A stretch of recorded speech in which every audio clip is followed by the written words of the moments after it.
So there's been reports that Fabio Wardley and Joseph Parker will be fighting at the O2 in October. Now, this is a fight that is really interesting to me. Both guys are undeniably at world level, in my opinion. Actually, let me stop there because I don't think Fabio Wardley's undeniably at world level. Let me not start with that. But Joseph Parker certainly is established at world level. A former world champion, has fought a number of the top guys in the heavyweight division, right? Whereas Fabio Wardley, his last win was against, I can't even remember who, Justice Hooney, right? And Justice Hooney is a fringe world level guy, in my opinion, a tricky boxer, and we saw was no scrub.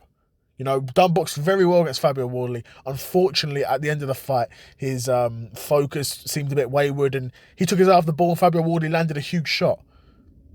But Justice Hooney's no scrub and Fabio Wardley should be taking a lot of lessons from that fight where, he was getting outboxed for large parts of that fight and he needs to look to address those things because like when David Adelaide was getting outboxed by Jamie TKV, he then goes on to box at an even higher level boxer from Fabio and Filip Hrgović, and Hrgović pretty much boxes rings around David Adelaide.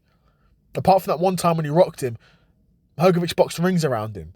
And it could be potentially the same with Fabio Wardley here, where Fabio Wardley beat Justice Hooney but was getting outboxed. Then he goes to a guy like Joseph Parker, who's an even better boxer than Justice Hooney, and then goes on to outbox Fabio Wardley. I could see that happening.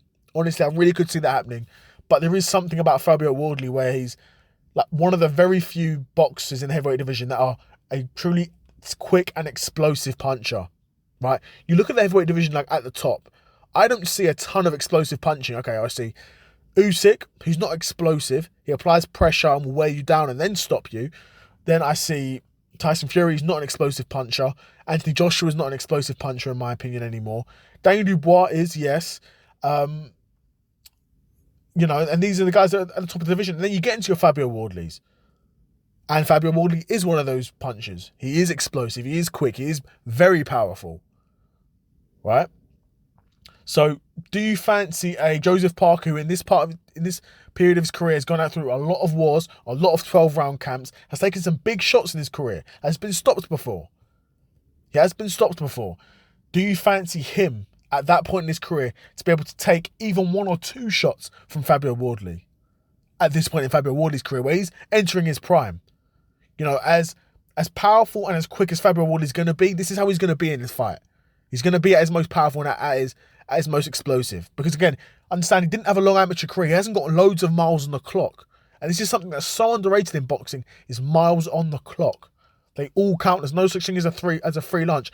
Even if you go out there and win your fight in the first round, that doesn't mean you've not got any miles on the clock because you did a 12-round camp. That probably took 2 or 3 months with probably plenty of hard sparring. You've done damage. You took damage in the camp. A lot of guys take damage in camp and take damage into fights. Best case scenario, if you're a fighter, you can only take damage in camp. But Fabio Wardley's a guy who, luckily enough, didn't have a super lengthy amateur career, but Joseph Parker, I did have a decent amateur career. From what I understand, off the top of my head, I'm not checking. Had a decent amateur career and had quite a long pro career as well. But this fight's been targeted for the O2, and honestly, I like this fight for the O2. I think this could do some decent numbers in the O2, in my opinion. I think Joseph Parker's a very recognisable name at this point in the UK, and Fabio Wardley's a guy who is now on a lot of people's radars after his past couple of wins, and is a former British heavyweight champion, I believe. Fabio Wardley's on a lot of people's radar, in my opinion. He's on a lot of people's radar. So no doubt will be a decent ticket seller, and who knows, we might even, Lonely Stoners, Evan and Seth might even get an opportunity to go to that event. Who knows? Who knows? But yeah, if that fight gets made immediately, my prediction is for Joseph Parker to win. I think, I'm not sure if Fabio Wardley is going to be able to improve enough between the last fight and this fight to be able to land enough shots to stop a tricky boxer like Joseph Parker.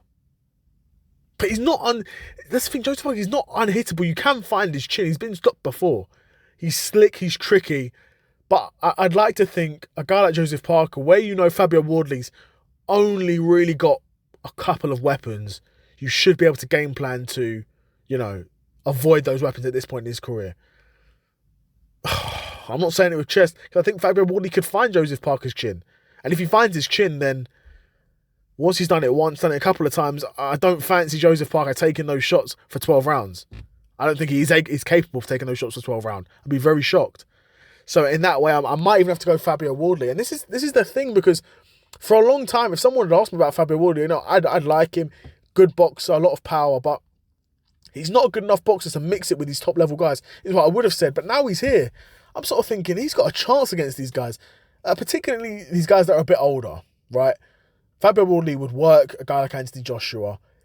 We're going to see if he'd be able to work Joseph Parker and Usyk. We're going to see. My instinct is he could probably do in Parker. I don't think he could do in Usyk, is my instinct. But we'll see. We will see if this fight gets made. But I'd be super curious to know what you guys think of this fight. Do you think this is an easy win for Joseph Parker? Or do you think Fabio Wardley's capable of running through Joseph Parker on this occasion? But yeah, curious to know what you guys think in the comments below. And another episode of the Seth Solo Side Quest in the bag. And I'm out. Peace.